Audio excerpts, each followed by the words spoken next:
Hi all, so I'm going to be doing things a little bit differently. I'm going to wind the clock back all the way to 2022 in August and watch the Netflix original movie Purple Hearts for this channel. Now actually I did watch the film on Netflix when it came out, and I did not like it. However, I was just a teensy little bit if you get what I mean. And so, in the interest of fairness, I will be rewatching the movie. Like, literally, I am recording this just before I go rewatch the movie. So, who knows? Maybe in about 2 hours-ish, give or take, maybe my opinion will be changed. Maybe now that my brain will no longer be fighting against brain poison, maybe this film will be good. Who knows? I don't suspect, but who knows? It could be. A man can dream, huh? Anyway, see you in 2 hours. Bye! Well, so much for the movie being better.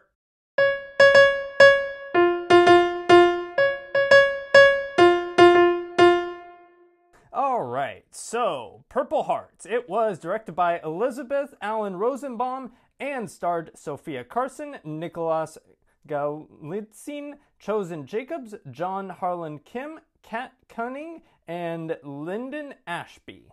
So, the film focuses on Cassie, played by Sofia Carson, a wannabe singer who delivers food by day and plays in a, let's face it, very mediocre band at best at night in a bar she also bartends at.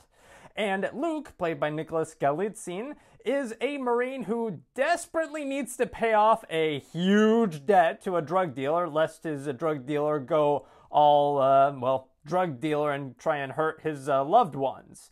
Finding themselves in a tight financial bind, Cassie and Luke agree to make a fake marriage so that they can get that sweet, sweet government money and health care so that Cassie can get health care benefits to cover her insulin, and Luke can get money to pay off his drug dealer debts.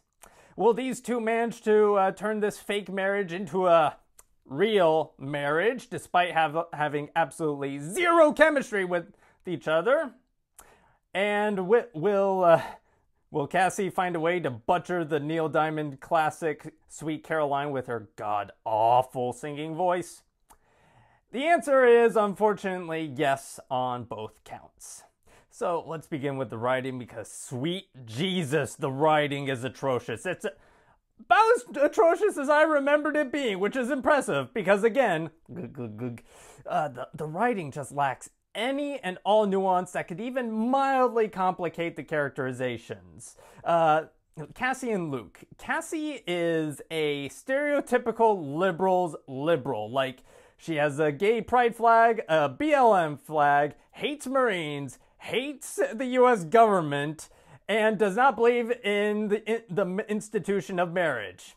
Basically, she's the kind of straw man Ben Shapiro invokes whenever he gives his bajillion speeches against wokeness or whatever right-wing, diatribe they're on right now. And as for Luke, he is the conservative's conservative. Like, he hates feminism. He hates liberals.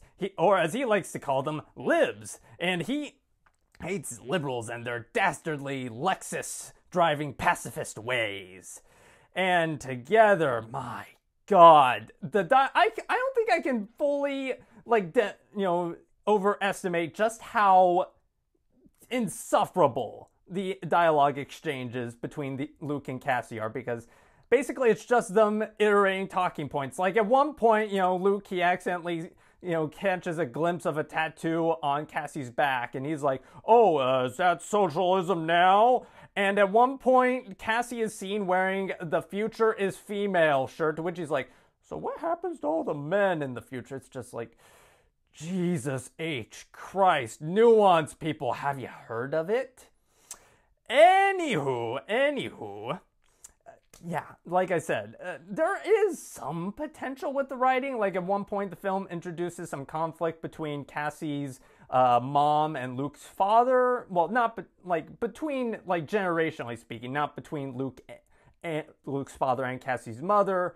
But yeah, it could be interesting, but the film does virtually nothing with it, really, beyond just like maybe a few lines of dialogue talking about how their relationship is practically kaputski. So the performances are fine, I guess. I mean, all jokes notwithstanding about the thin characterization, the actors are clearly, they're doing their best. Not nearly enough to keep the dialogue from being banal at best or insufferable at worst, but I notice it's all, C+ for effort. Although, that being said, one actor, Anthony Ippolito, the guy who plays Jono, the drug dealer, he is way overcooked because he says every line like this, like he's gritting his teeth and trying to imitate Clint Eastwood if he was a drug dealer. And as for Sofia Carson, she does a baby voice for every song, and good God, is it annoying. Like, I was like, oh, every time she started singing during one of this film's many montage, I was like, shut up! So something else that I didn't quite notice on my first viewing, because again, is the editing and cinematography. That is to say, it's atrocious. Like, again, the film cuts between shots with little to no rhythm or reason. Like, there'll be, like, just a simple dialogue exchange, and yet there'll be, like, 5 different camera angles in, like, less than 10 seconds. With, like, and it's unmotivated. It doesn't seem like they're trying to tell their story. It seems like they're just trying to desperately keep the audience, like, paying attention to, and avoid the fact that the dialogue is so mind-numbingly bad. And as for the ADR, again, this isn't like Madame Web levels of awful, but it is still pretty noticeable. And whenever the film has a sequence of action, because to call them action sequences is an insult to action sequences, the editing becomes particularly atrocious. Like, literally at one point, Luke is getting chased down by Jono, the drug dealer, in a truck, and he hops over a fence, and it doesn't quite approach Liam Neeson Taken 3 levels of editing badness, but it's still pretty bad. So whether you're drunk or sober, Purple Hearts is not worth your time. So with all that in mind, I will be giving Purple Hearts 1 out of 5 stars. Anyway, thank you for watching. Have a good rest of your day.